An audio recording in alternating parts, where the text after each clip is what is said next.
Let's begin with the foundations. Welcome to another lecture. Today, we examine a news magazine segment that became a cultural Rorschach test for crime, media, and ethics. To Catch a Predator. I'm Alexei, and in this context, we shall approach the topic with the sobriety of an ethics seminar, and if you will, a dash of dry humor to keep the synapses awake. Hi everyone, I'm Priyanka.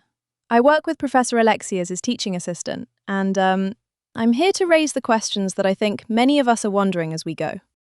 To frame our discussion in simpler terms, To Catch a Predator was a recurring hidden camera segment within Dateline NBC that set up what looked like ordinary houses, but were in fact sting environments. Adults who had engaged in explicit online chats with individuals they believed were minors, actually adult decoys, were invited to meet. Upon arrival, they encountered cameras and the host, Chris Hansen, who confronted them, often reading verbatim from chat logs. Think of it as a televised sting operation, halfway between investigative journalism and reality television. The narrative beats were unmistakably entertainment coded, even as the subject matter was, of course, grave. Technically, several terms matter. A sting operation is a deceptive setup used to catch a person committing a crime. A decoy is the person posing as a victim or accomplice to attract that criminal conduct. And entrapment is a legal defense asserting that government actors induce someone to commit a crime they were not predisposed to commit. This is crucial to understand. Early on, the decoys were volunteers from a watchdog group called Perverted Justice, and in many later operations, police integrated closely on site. The more closely private parties collaborate with law enforcement, the more defense counsel argues they function as state actors, potentially triggering entrapment analyses. Courts then scrutinize who initiated sexual topics, who suggested the meeting, and whether there was undue inducement. So why does this still matter today? I mean, beyond the famous catchphrases and, the pop culture parodies. Because the underlying harm, online grooming and exploitation, remains contemporary, and media still shapes public understanding of it. The segment amplified awareness and arguably deterrence in some places, yet it also blurred boundaries between reporting and policing. Historically, we saw misunderstandings not merely about criminal law, but about journalistic ethics, paying sources, staging reveals, and broadcasting unadjudicated suspects as a form of exposure that in practice resembled punishment. Let's start with the history. The format premiered in November 2004 under the heading Dangerous Web, first in Bethpage, New York. 18 men arrived over roughly 2.5 days. There was no on-site police presence, and suspects left after the confrontation, while Dateline later forwarded evidence to authorities.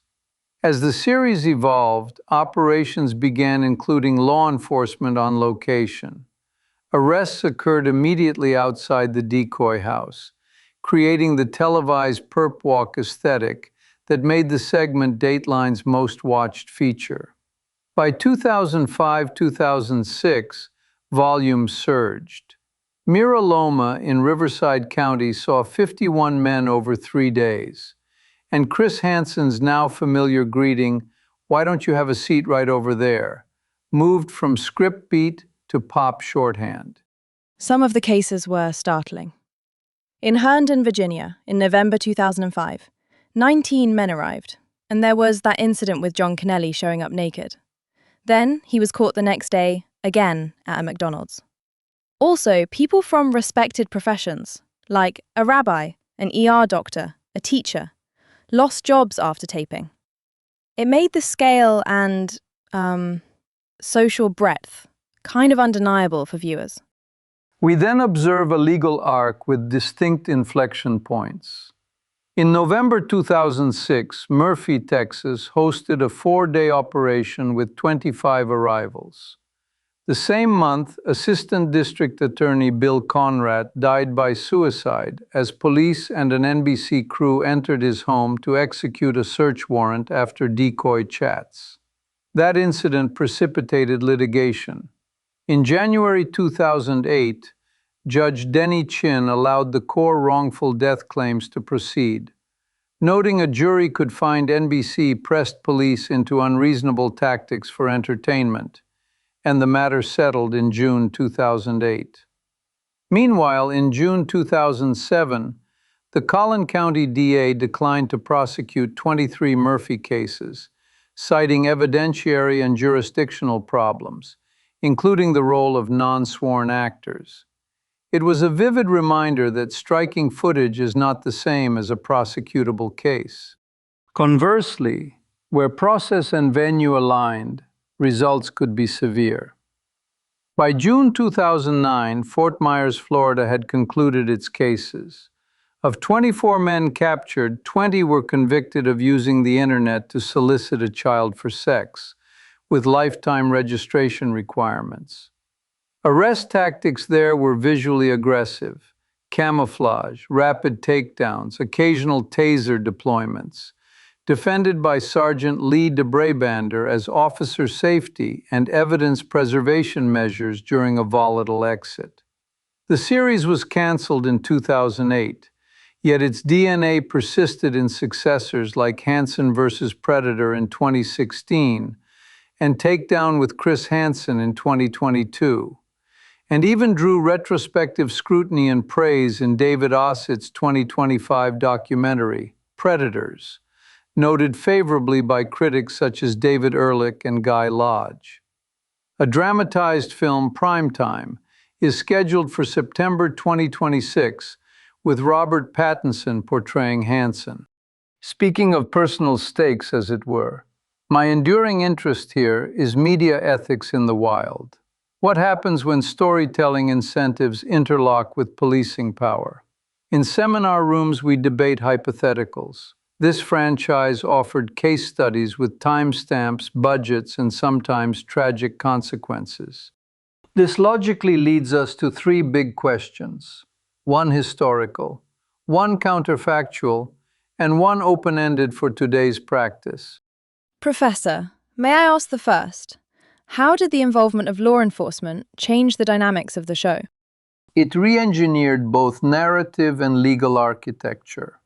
Initially, without on-site police, the show produced confrontations and then handed evidence to authorities. This emphasized journalistic exposure but created lags, chain of custody questions, and frankly anticlimax on television. With police integrated, the exit became a controlled arrest zone. Perp walks were immediate, evidence processing was contemporaneous, and charges followed swiftly. Yet this efficiency imported legal complexity. The more producers and perverted justice coordinated with officers, transmitting live chat intel, aligning timing for the reveal, situating cameras near arrest perimeters, the more defense counsel argued private actors became de facto state agents, thus inviting entrapment challenges. Jurisdictions diverged. A Riverside County case upheld conviction, finding no state agent status and emphasizing defendant initiation. Elsewhere, in 2010 and 2011, judges criticized tactics, including specific intent failures and what they viewed as decoy over-involvement. Professor Alexei, could you clarify why this shift felt necessary at the time? Was it just for better television, or was there a real legal or safety justification? Both. From an editorial standpoint, immediate arrests delivered narrative closure. From a legal standpoint, integrated policing improved evidentiary integrity and reduced the risk that suspects would destroy devices or flee. From a safety standpoint, the exit is the highest variance moment. As Sergeant DeBrabander articulated, public exposure can trigger flight or fight responses, and a rapid incapacitation, however dramatic, may reduce injuries compared with protracted struggles. That said, neighbors in places like Murphy objected to importing armed foot chases and guns into residential streets near schools. So, we gain procedural neatness at the cost of community risk and further ethical entanglement. Building on that, here's a counterfactual question. Professor, what if Dateline had never paid perverted justice and had relied solely on sworn police decoys? Hypothetically, we can infer several effects. First, removing consulting fees reported in six figures for at least one operation would have eliminated a conspicuous conflict of interest. Pointer and prosecutors alike warned that paying a partner risks incentivizing yield inflation and undermines testimony in court. Second, by using only sworn decoys within established undercover protocols, the operations might have faced fewer legal challenges regarding state action, discovery battles over private group methods, and credibility attacks. Prosecutorial success could have increased, even if the on-air spectacle diminished. Official investigations move at the tempo of affidavits and warrants, not sweeps week. Third, editorial independence would be clearer. Journalists document, police investigate, and each preserves its own chain of command, rather than co-producing scenes. And could this have led to more sustainable operations over time? Like fewer lawsuits, more consistent outcomes, and less backlash? Arguably, yes. Sustainability in this domain correlates with prosecutorial viability and ethical clarity. Fewer conflicts over payments, tighter venue proofs, and standardized decoy protocols likely mean more convictions that survive appeal, and fewer cases dismissed for specific intent gaps.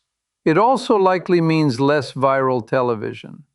But if the aim is long-horizon deterrence and adjudication, rather than primetime catharsis, the trade might be healthy. One caveat: entrapment defenses attach most squarely to government actors. Yet disciplined undercover practice, coupled with clear evidence of suspect initiation, routinely defeats entrapment. In other words, it is not the presence of police, but the method of inducement that tends to be dispositive.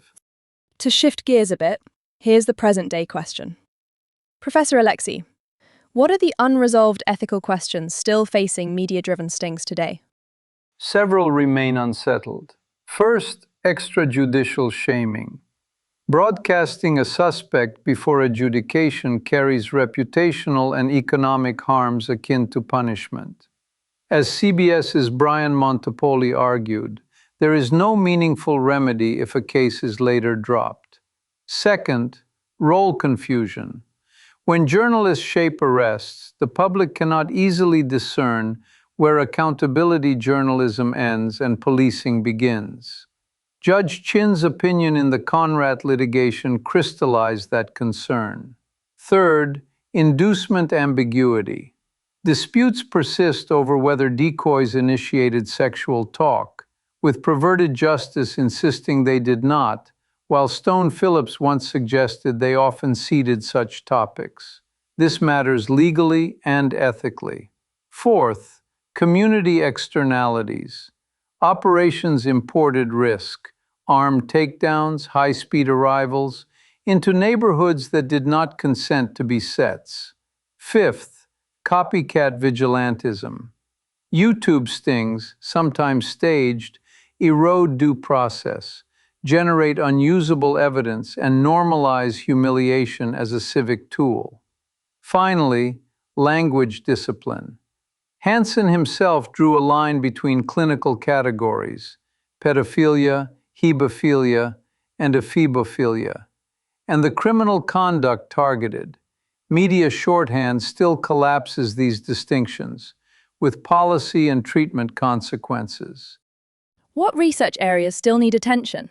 If we wanted to study this responsibly now, where would we start? Three domains suggest themselves.